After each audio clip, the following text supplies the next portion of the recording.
मुझको तो ये दुनिया नज़र आती है दिगरगूं, मालूम नहीं देखती है तेरी नज़र क्या. So Allama Iqbal has his favorite character, the Kalerji. He has this favorite character in front of him, and he's trying to to say something. He's trying to convince him on something.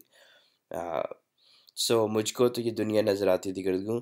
So Iqbal says that I don't know how you perceive things around or how you see things around, or even if you can see things around, but what I see is that this world appears to me like it's upside down. Everything is like upside down. I mean, the way the things are, they should not be like that way. हर सीने में एक सुबह के आमद है नमूदार अफकार जवानों के हुए ज़ेर ज़बर क्या. So what I see is that every single soul is struggling. Human beings are struggling. They are gasping for air. They are gasping for fresh air, something fresh that can enter their minds, something new that can bring life to their lives, okay? Then that can give them, a purpose, a aim. When they wake up in the morning, they wake up with this aim that they have to accomplish something in a day. Okay, so but it's not happening. People are struggling. They're just consumed in their routines, in their boring day-to-day routines. There is nothing newness. So tell me, oh Kalerji, कर सकती है बीमार का जीने की तलाफी है पीरे हरम तेरी मनाजात सहर क्या. So Kalerji, tell me this thing, that you have been praying, you have been doing these manajat, these requests, these gatherings, these ijtamaats, and from how many years, you have been doing this, daily prayers and daily du'as, but tell me, has it worked? Have you changed anything? Do you see that change happening in your country, in your people? Are you giving them an aim? Okay, those people who have lived their life aimlessly, they were young men, they were born as a child, they were young men, now they have turned old, okay, and they lived their life without any fight. They could not fight for anything because they never had a purpose, okay, and now they are old. They have accepted their lives, okay, but you can think about the new, the young people. You can think about them. So tell me, can your prayers bring a change to the minds of these people? Can it give them a aim, so they wake up in the morning and they just jump out of their bed, and because they have to accomplish something in their day. So can your prayers do that? मुमकिन नहीं तख्लीक खुदी खानकाहों से इस शोला नम खुर्दा से टूटेगा शरर क्या. No, you cannot do this.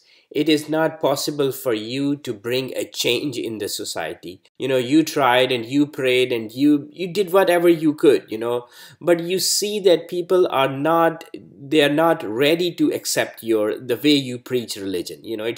They are not ready to accept it. It's not giving the young minds an aim to go after, okay. So it's not introducing them to the religion, okay. It's rather making them like run away, far away from the religion, so they don't take it seriously, okay. So there are reasons for it, and you must understand those reasons. To me, it's like, there are two reasons. Is shola nam khurda se tootega sharar kya. So the very first reason is that you do not let them ask questions in your khankas, in the where you teach religion. Rather, it's not in your curriculum. It's you have made your curriculum in a way that they cannot ask questions.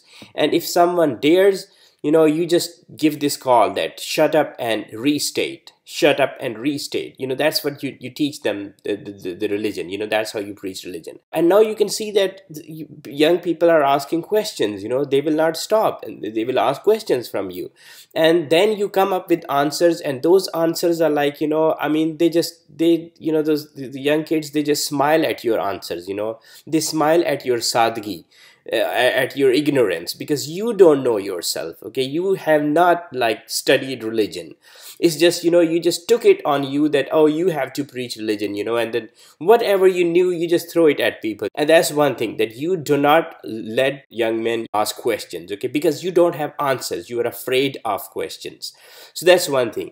The second thing is that, have you ever noticed, like when you give a Jummah sermon, a prayer, that why do people come so late in your sermon? Okay, everybody wants to make it like at the last moment when the prayers, is ready for the prayer. Okay, they don't want to listen that khutbah. Okay, it's the most important part of Jummah, and they don't want to listen it. Okay, there is a moment, I heard, we know that there is a moment during that khutbah that if you pray at that moment, it just gets accepted on the fly immediately.